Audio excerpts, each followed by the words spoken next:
Life of Larry. One more. But more importantly, we also wanted to bring his ashes to a place that Larry enjoyed. He loved the road, he loved the area. Right. Hey, go over to it. Thank you. It's always one in every crowd, right? This could be one of us, folks. Give him a minute, right? All right.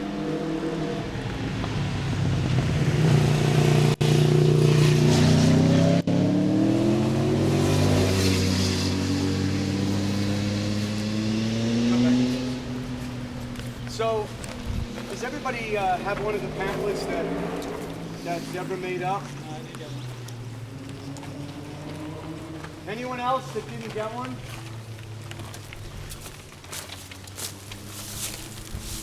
Anyone else?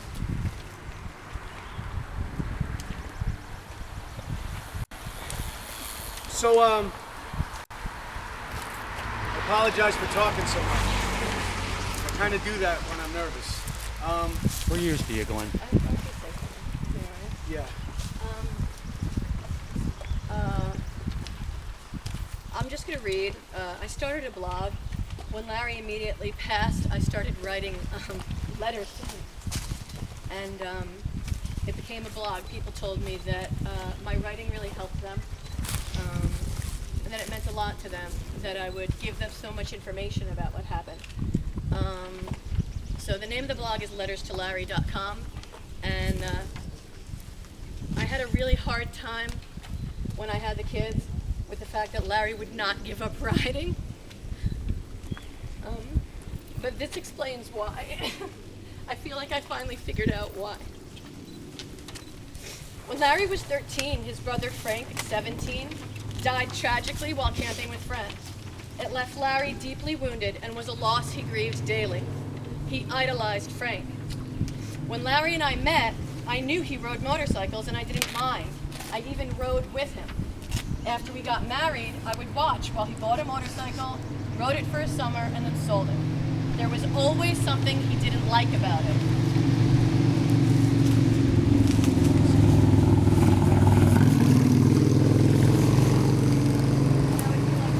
What is it? Why don't you like this one? And he would say, usually something along the lines of, I can't ride it, it has no soul.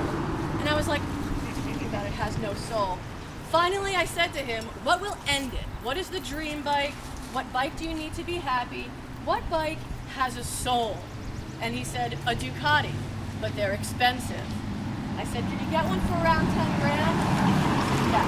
And his face lit up. Are you serious? And I'm like, yeah. It made the most sense to me that he'd get the dream and be done. Of course, I didn't know that with motorcycles you're never really done. He was so happy when he got his motorcycle. He was so proud to be a member of the Desmo Ducati Owners Club. Desmo Day was like Christmas in our house. He would come home, shirts, bands, all this, his raffle ticket. I had even gotten my motorcycle permit, and I was eager to share this passion with him. But 2 weeks after I got my motorcycle permit, I found out I was pregnant. When I had the twins, we had a conversation about the bike. Our family was everything to me, and it didn't work without him. But he wasn't giving it up. We agreed to limit road riding and do a couple of track days a year, because the track days were significantly safer. But inside, I was hurt that he wouldn't give it up. I was scared, but he appealed to my logic. He didn't ride recklessly and wore full gear every time he went out.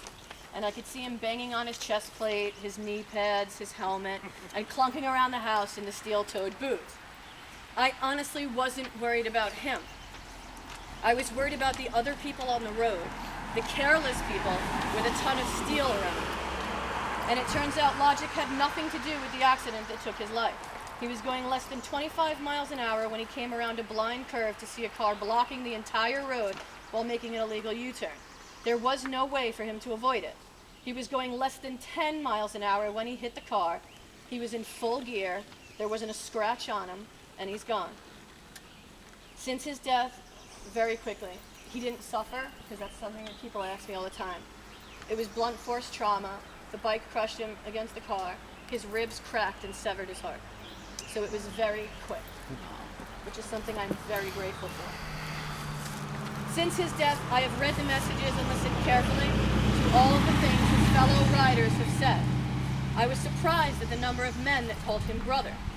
And it was yesterday, while watching my two sons, that I finally understood why Larry had to ride. It wasn't about the bike, or the road, or being in the zone, or being free, which is what he always told me. It was about his brother. The relationships that he had with the guys that he rode with filled a little bit of the void that Frank left when he passed. And when his riding buddies waited for him because he wasn't as fast, or helped him with a project on the bike, or simply talked and shared a conversation with him about bikes, or life, or things in general, they gave him back a small piece of the relationship that he had lost. They were his big brother, if only for a moment. And this is why he couldn't give up. In essence, I was asking him to give up the only thing that made the pain of not having Frank a little easier to endure. And I get it now, Larry. I just wish I'd gotten it before.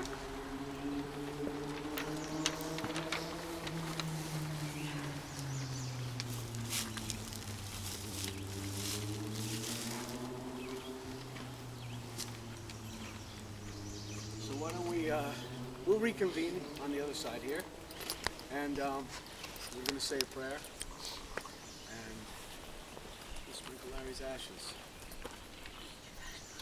I think we're just going to do it that way. We'll go together. All right.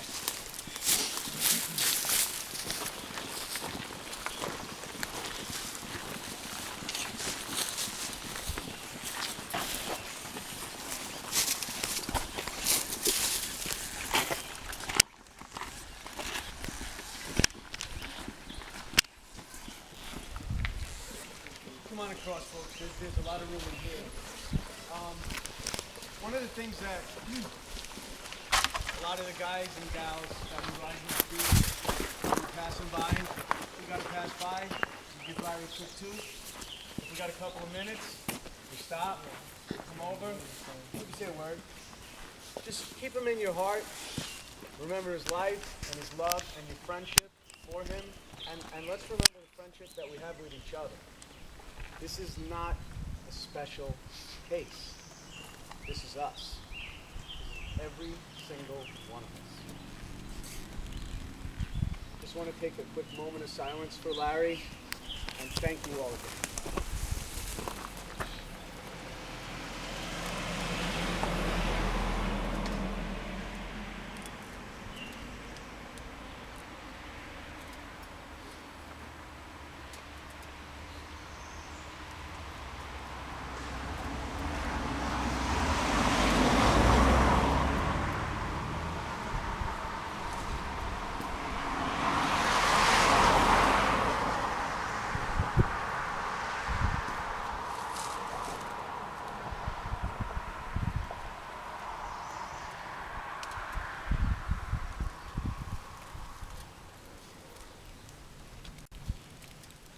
Well, I guess it doesn't really matter if you've got faith in God or Buddha or you don't believe in anything. There's one of the guys that we ride with, Windy, and Windy's one of the older guys in the crew. I won't divulge his age, but I will tell you that he's a pretty sage character and he's got a lot of wisdom. And one of the things that he's told me, and Larry was standing right there when he said it, was it's not about the shit you got when you're gone. It's about the friends and the loved ones that you've made. And I think that rings true right at this moment more than ever before. So with love and to Larry and his life, I'm going to have you know this didn't open easy for me. It just opened up so easy. So with the life and the love that we have for Larry, for each other, for our families, I say thanks again. I can't thank you all enough. I'm going to put his ashes out Hopefully it's not off-putting to some of you. But again, when you pass by, a toot of the horn, a nod, maybe you want to stop by and just say, hey, Larry. Just keep in your thoughts. We'll keep each other in our thoughts, and I promise you we will all ride again. All of us. And I just want to say that, like, there was a memorial at his job and there was a memorial at his school, but this means the most to him. I feel like this makes him the happiest. So that's why it's special to me. And he was always like, you gotta come out, I want you to meet the guys, they're a great bunch of people, this, that, and I'm like, I want nothing to do with that whole part of your life. And I feel like he's laughing at me right now, like, I told you. I You told would be a part you. of this. I told you. So, and I am thinking that maybe next year I might choose to be on someone's bike when we come up here and do this, and that maybe 5 years down the line I may ride my own. All right. We'll Here's see. to I you. know Larry would be thrilled.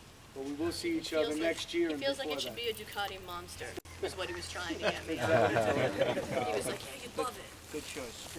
Good choice. All right. Walter from the group. Look, I know it kind of looks cheesy. I assure you all it's not. It's not. Walter, Yeah. just I'm glad do for it. saying it. Just hand it off, because there's so many folks that want you to donate, and there's never really a way that you can donate and not feel weird. Like, where do I send? What do I do? Do I just give?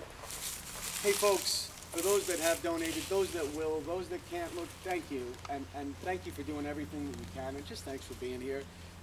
We're going to continue to try and help in any way that we can with Deborah and the boys, right? There's two beautiful boys that you know aren't here today, but believe me, they're doing something somewhere. I think I may join them in that pool. But hey, just Thank you, Deborah. Thank you very much. From all the brothers. Thank just you very much. what we can. I want everybody to know. And there is a trust, guys. Just so we're sure, there is a trust fund. I don't know if in the mix. I know I've given out Deborah's PayPal account that we can go directly to. Deborah's given me probably multiple times the trust account, and I apologize if I haven't sent it out. I will. It has been Just letting you know, everything goes to the trust. That's where it goes. And same with us. So everything that we've got, Thank you know, you. that we can contribute is absolutely fine. So, folks, thanks again. You don't have to go home, and you can stay here, right? As the line says, you can't stay here. No, you can. You can do whatever you want to do. Just ride safe, and thank you. Again, I can't say it enough, so thanks, everyone. Just give yourselves a hand. Ride safe, everybody.